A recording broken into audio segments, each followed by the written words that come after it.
Today I'm going to show you how to test spark on these here small engines and how to test these electronic ignition coils, which is a real simple, easy way to test them. So first thing I'm going to do is show you how to check for spark, and we're going to do that with the assistance of my son Taryl Jr. Taryl! Taryl, get in here and help me with this! What's up, Pop? I need your help! Alright. Hold on to that wire! Okay, alright, anything for you, Pop. What do you have to do? You trying to kill me?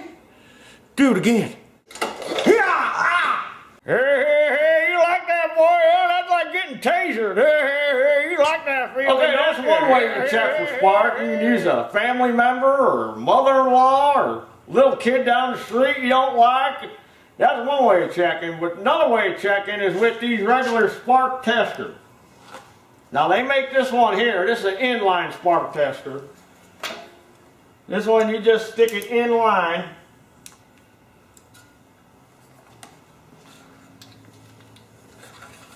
Make sure it's on. Make sure the switch is on. And that'll light up. That'll let you know you got spark. These are okay, but they're not real accurate, in my opinion. This is the most accurate one, the Briggs & Stratton one. This is an old school Briggs & Stratton one. This is real old. The new one is this one here, and there's the part number. You can zoom in on that, cameraman. That's the new one if you want to get that from Briggs. This is more accurate. Stick this one in it, you ground it wherever you can find a good ground. I don't like using the spark plug. Come on, get on there. Darn it. Now find a good ground. Let's try this here. Let's just try the end of the spark plug. Can't see it. Let's try this stud here. There we go. See? This is more accurate, I think. Or, if you don't have any of that, you could take a 1/4 bolt, cut the head off, and grind a point on it. Stick that in there. And you can hold it anywhere you can get ground. The end of the wire here, can you get in there? Can you see that?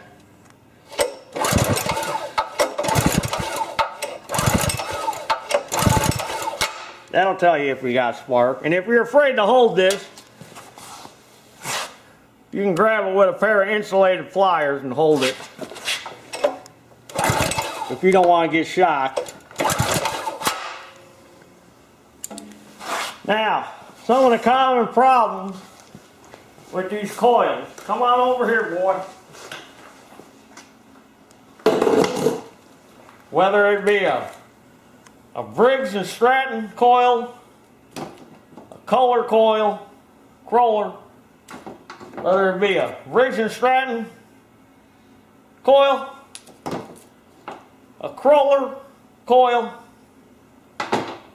this one here is a Honda coil, here's a Takumish coil, which looks like kind of like the Kroller.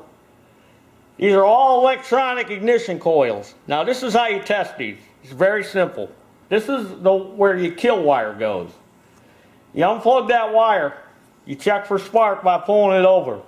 It don't spark, it's no good. That's the only way to test it.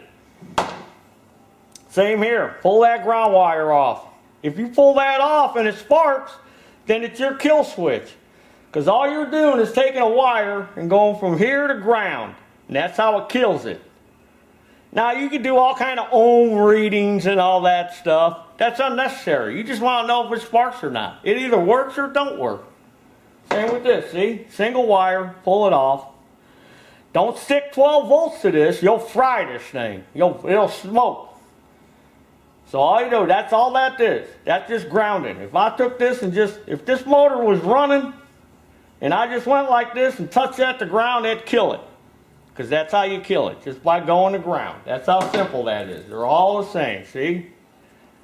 They all got that tab which goes to ground.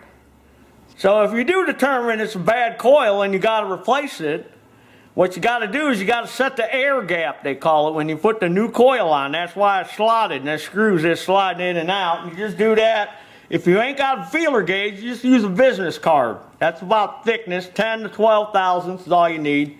Just so you got a little air gap between the flywheel and here. Now if it does spark and it won't start, you might have sheared flywheel key. That's another thing you got to check. Because you can pull it over and it could spark, but if it ain't still starting, if that key is sheared, then your timing's off. Because that's how that works. That timing's thrown off. It'll spark, but it ain't gonna run. So those are some things you need to check. That's how simple it is. And there's your dinner.